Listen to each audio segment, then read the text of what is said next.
bon, je vous appelle frère parce que quand même vous m'avez conquis par rapport avec les luttes que vous menez, tantôt en Afrique, tantôt en France, tantôt un peu partout dans le monde. J'aimerais savoir quelle est votre analyse conjoncturelle sur ce qui se passe en Haïti actuellement, à la fois interne et externe, et ensuite comment vous comprenez la position du Kenya comme pays africain dans la crise haïtienne actuelle.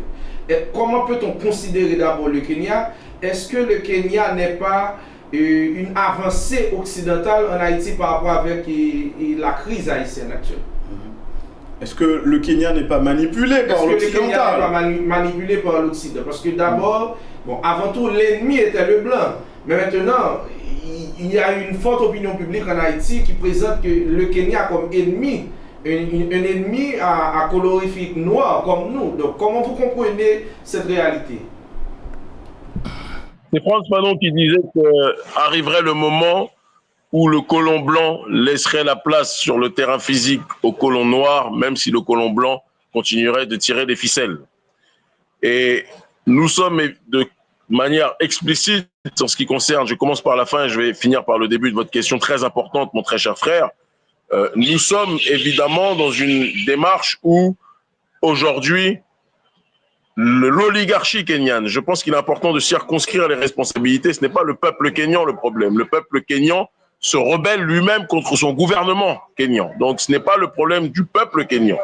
Mais l'oligarchie kenyane est in extenso l'oligarchie africaine, les oligarchies africaines, à l'exception des pays, des États de l'Alliance du Sahel et quelques autres, l'oligarchie africaine qui se réunit au sein de l'Union africaine est aujourd'hui une oligarchie financée par les États-Unis, par l'Union européenne. Et ceux qui sont financés par l'élite occidentale vont toujours agir dans une dynamique qui sera en adéquation avec les velléités de cette même élite occidentale.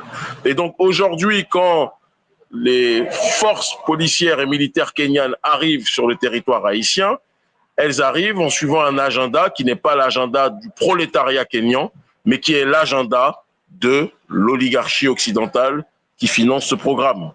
Et donc je pense qu'il est important que notre peuple, je dis bien notre peuple ici à Haïti, comprenne que les manipulations oligarchiques sont toujours de mise, qu'elles soient noires ou blanches, c'est toujours au détriment du prolétariat, noir dans sa majorité.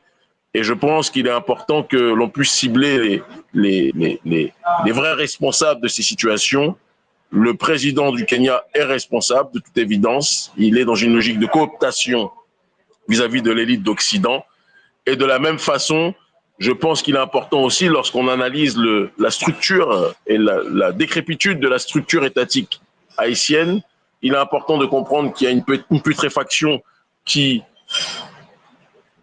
est en train de se matérialiser par le fait qu'il y a une double dynamique qui s'opère, une dynamique endogène avec une corruption au sommet de l'État par des réseaux haïtiens et multiples et variés.